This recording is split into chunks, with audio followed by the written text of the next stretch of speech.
As 3 maiores frustrações do pós-operatório de uma cirurgia plástica e como a gente evita elas.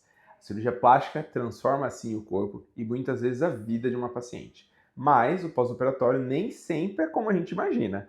Por mais que a gente explique tudo na consulta, algumas pacientes ainda se frustram, se sentem muito entristecidas no pós-operatório, porque isso faz parte. Por isso, hoje eu vou te contar as 3 frustrações mais comuns no pós-operatório e, mais importante, como evitar que elas aconteçam com você. Esse vídeo é para quem quer operar com consciência, com preparo emocional e, obviamente, com saúde física. Já deixa o seu like aqui, se inscreve no canal e vem comigo entender o que ninguém costuma te contar. Primeira frustração: o resultado não apareceu logo depois da cirurgia.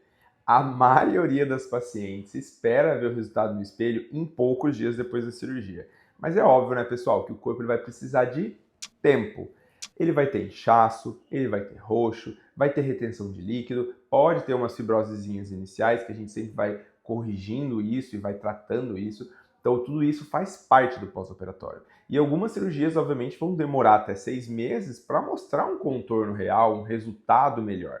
Exemplo, mama com prótese, abdômen com lipo, enxerto no glúteo, tudo isso leva tempo para a gente atingir o resultado final. E como que a gente evita ficar frustrado? Então a gente tem que sempre alinhar a expectativa com a realidade antes da cirurgia. Entender que cada fase do pós tem a sua função e que a evolução é gradual. E acompanhar, obviamente, o processo com fotos comparativas e orientação da equipe. Eu gosto sempre de mostrar isso para as minhas pacientes. Então, não adianta às vezes a paciente falar, doutor, eu vou fazer drenagem todo dia, eu quero melhorar mais rápido. Gente, às vezes o pós-operatório só precisa de tempo, de mais nada, para atingir um resultado legal. Então a segunda frustração é, minha cicatriz está maior do que eu imaginava. Esse é um ponto sensível. Mesmo com toda a explicação, mesmo com tudo que a gente fala, algumas pacientes idealizam uma cicatriz mínima ou invisível. Por isso eu gosto sempre de desenhar na paciente e mostrar até onde vai essa cicatriz dela. Em cirurgias como mastopexia, abdominoplastia, braquioplastia, cruroplastia, a cicatriz é necessária para um bom resultado. E, obviamente, o tamanho dessa cicatriz vai depender da quantidade de pele e do grau de flacidez que a paciente apresenta. Então, flacidez muito grande vai ter uma cicatriz maior, obviamente. E como que a gente evita isso? Pedir para a paciente olhar exemplos reais na consulta, antes e depois, com focos na cicatriz das pacientes. Compreender que uma cicatriz bem posicionada, fina e clara, é melhor do que uma sobra de pele ou uma mama caída, por exemplo.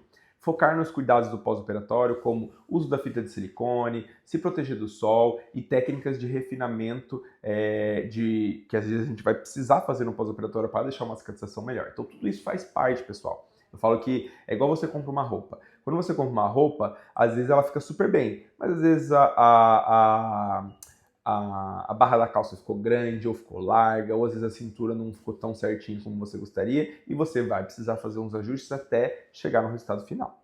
E a terceira frustração, eu achei que eu ia estar bem muito antes do que realmente eu estava. Muitos pacientes eles subestimam o pós-operatório e acham que estarão zeradas em poucos dias. Não, vamos programar aí 7 dias, 10 dias, já estou muito bem, já vou estar conseguindo fazer minha rotina de vida normal. E isso pode gerar uma frustração.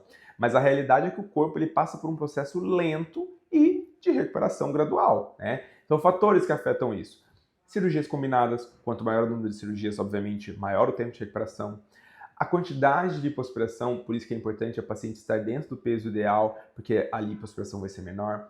Tolerância à dor, tem pacientes que são mais sensíveis, tem pacientes que são mais resistentes. O suporte emocional e a rede de apoio são importantíssimos. Normalmente, às vezes, pacientes que têm um suporte do marido, do esposo, da mãe, de uma amiga que está ali ajudando, essas pacientes elas conseguem passar por essa fase, que é a fase mais difícil do pós-operatório inicial, mais tranquilamente. Quando às vezes não tem esse apoio, às vezes o marido não está apoiando, às vezes acaba tecendo uma crítica, que é muito mais comum do que vocês imaginam. Uma amiga viu e falou, nossa, mas você fez isso? Está sim.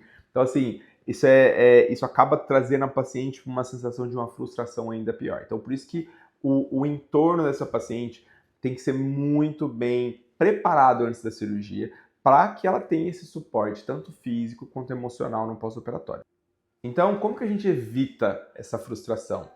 Planejar o pós com antecedência, tá, pessoal? Sempre planejem com pelo menos 2, 3 meses de antecedência da data que vocês querem fazer. Fazer isso com folga, com apoio, com uma rotina adaptada, obviamente isso facilita bastante. Receber um acompanhamento próximo da equipe, com a nossa equipe de fisioterapia, com a gente passar por os retornos pós-operatórios com a equipe médica, tendo as orientações necessárias e entender que o tempo de repouso ele não é um atraso, ele faz parte do sucesso da cirurgia. Muita gente, eu falo que o período crítico da cirurgia é depois dos primeiros 7 dias. Por quê? A paciente já não sente tanta dor, já não está tão incomodada, já acha que ela pode fazer algumas coisas como às vezes levantar braço, pegar peso, e aí acaba o quê? Forçando os pontos, aí acaba às vezes abrindo até os pontos. Então isso é muito importante.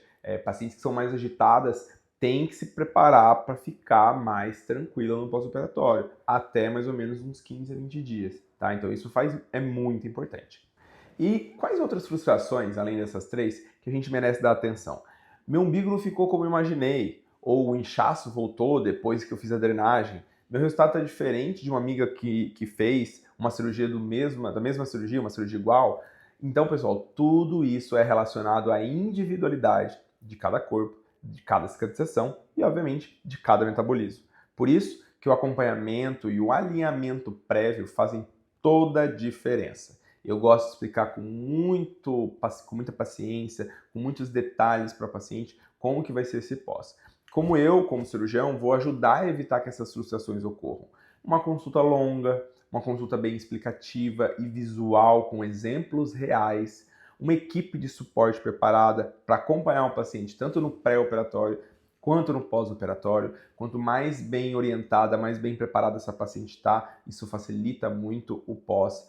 Uma avaliação realista, obviamente, né, com técnica e, obviamente, avaliando o emocional dessa paciente e reforçar de que o resultado ele é um processo, ele não é uma entrega imediata. Que a paciente, ela vai, eu gosto sempre de falar que a cirurgia, primeiro ela te humilha para depois ela te exaltar. Então isso faz parte de um processo. A cirurgia plástica ela pode ser uma das experiências mais marcantes da sua vida, mas ela só vale a pena de verdade quando você entende todo esse processo que não é só o dia da cirurgia. Então, evitar frustrações é possível sim, desde que você esteja com um profissional que te oriente de verdade, que você esteja disposto a viver cada etapa com responsabilidade. Eu falo que a cirurgia ela é uma parceria entre o médico cirurgião e a paciente. Ambos têm que fazer a sua parte para que o resultado final seja um resultado satisfatório. Se esse conteúdo fez sentido para você, deixa o seu like aqui, se inscreve no canal e compartilha com alguém que está planejando operar. E se você quiser conversar comigo ou agendar uma avaliação, o link está aqui na descrição. A gente se vê no próximo vídeo.